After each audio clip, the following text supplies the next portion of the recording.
Hello everybody and welcome to another episode of PJ Church. I hope you like my nightcap. I bought this because I couldn't be bothered to keep doing my hair every week so I could see you on camera, and now I get to see you and I don't even have to bother washing my hair, so happy days, isn't lockdown fun? Last week we looked at the story of what happened after Easter, after that Easter Sunday when they met Jesus on the road to Emmaus, and today we're going to carry on thinking about what happened after Easter, and it's kind of the last in our Easter series, and today we're going to be thinking about Peter and what happened to him in the Bible, and mainly what mistakes he made around Easter and what Jesus thought about those. But first, it's time for a game. So for this game, you need to cut out lots and lots of little hearts from paper. So you need a minimum of 10 really, and they need to be about this big, so you can hold them, no bigger. And what you're going to do is in two teams, you're going to have a relay race to move those hearts. So once you've got your hearts, split them into two groups and then make two teams, and those two teams have got to carry one heart at a time from one end of your room to the other. Or if you've got a garden, you can play it outside. You might want to put a basket at the end of your course, so that whenever you've carried your heart, you can carry it from one end and pop it in the basket. And it's the first team to have completed all of their hearts that wins. We're going to show you a video of what that might look like now, hopefully.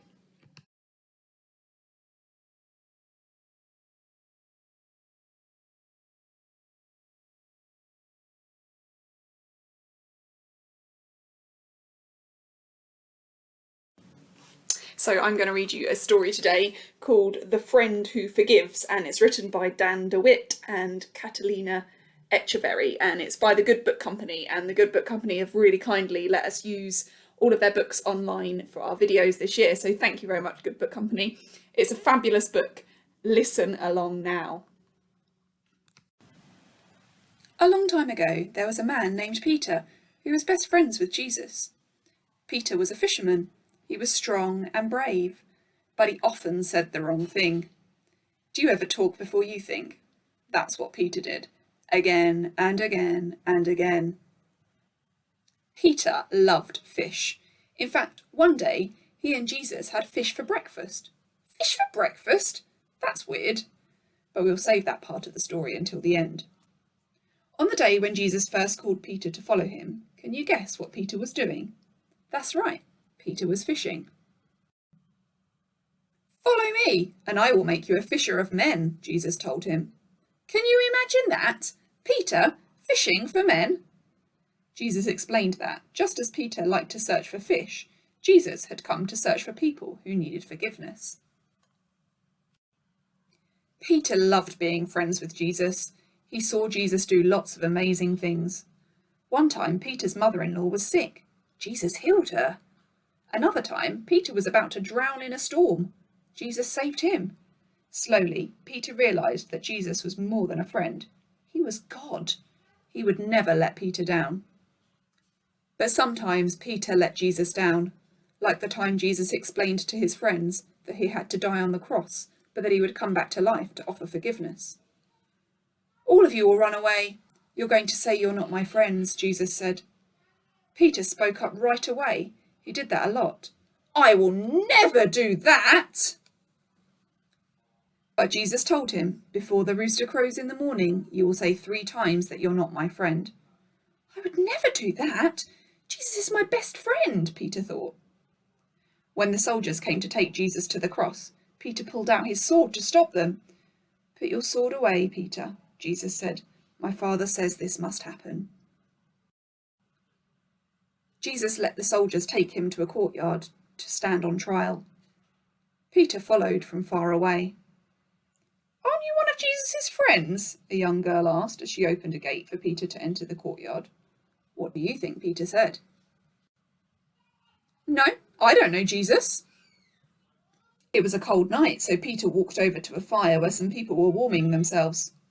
Aren't you one of Jesus' friends? Someone asked Peter. What do you think Peter said? No, I don't know Jesus. Then someone else stepped forward and looked closely at Peter. Yes, you're one of Jesus' friends, aren't you? He said. What do you think Peter said? "No, I don't know Jesus."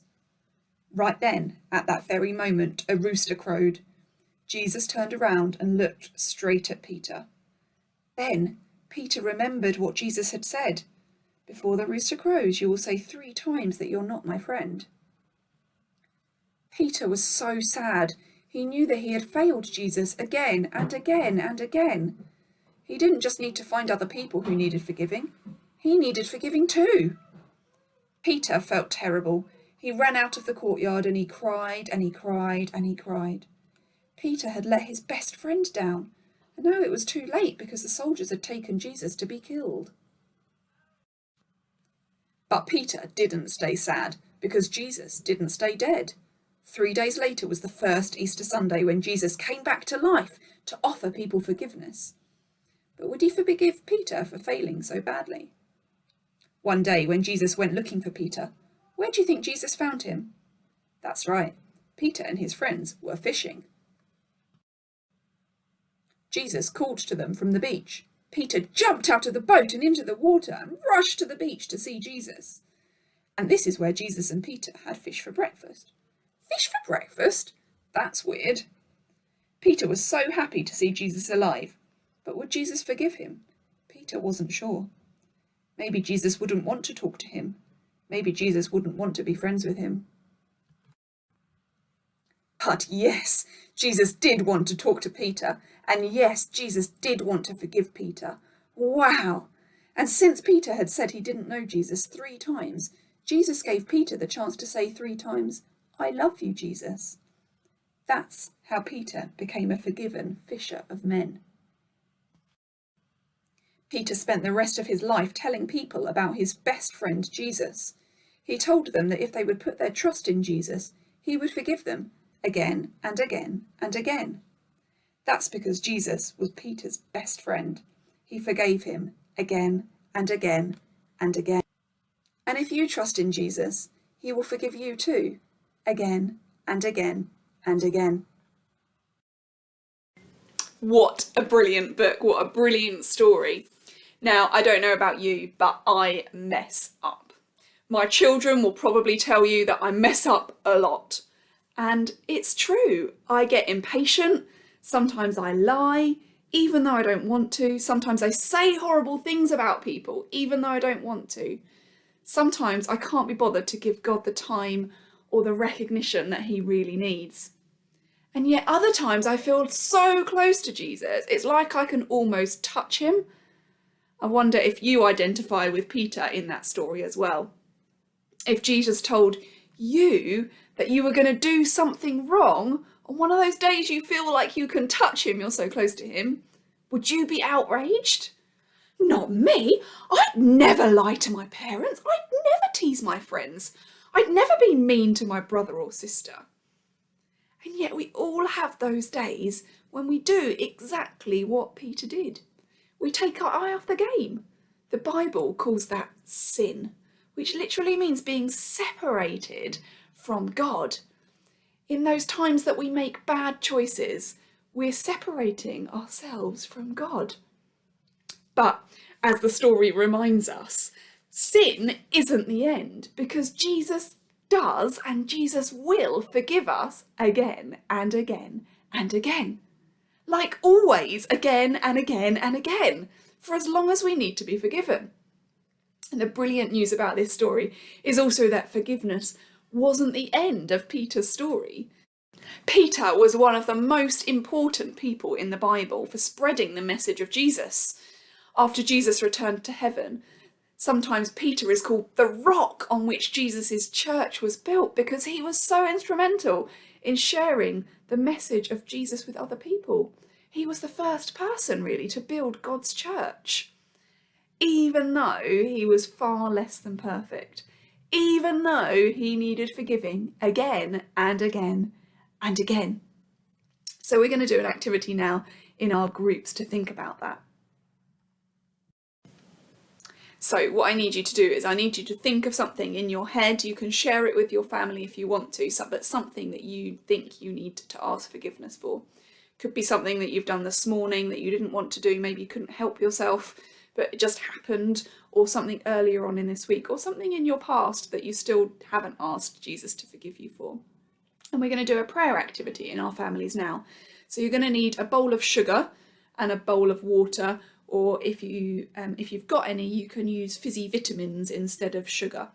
So if you go and get somebody to collect that now.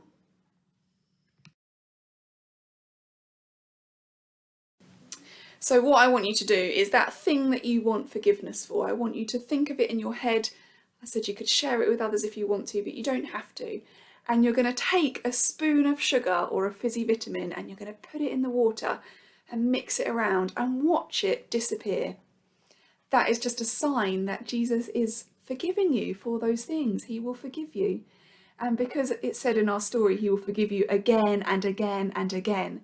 Maybe you've got more than one thing that you want to ask Jesus to forgive you for. So grab another vitamin tablet or another spoonful of sugar and watch as Jesus takes those things away from you now.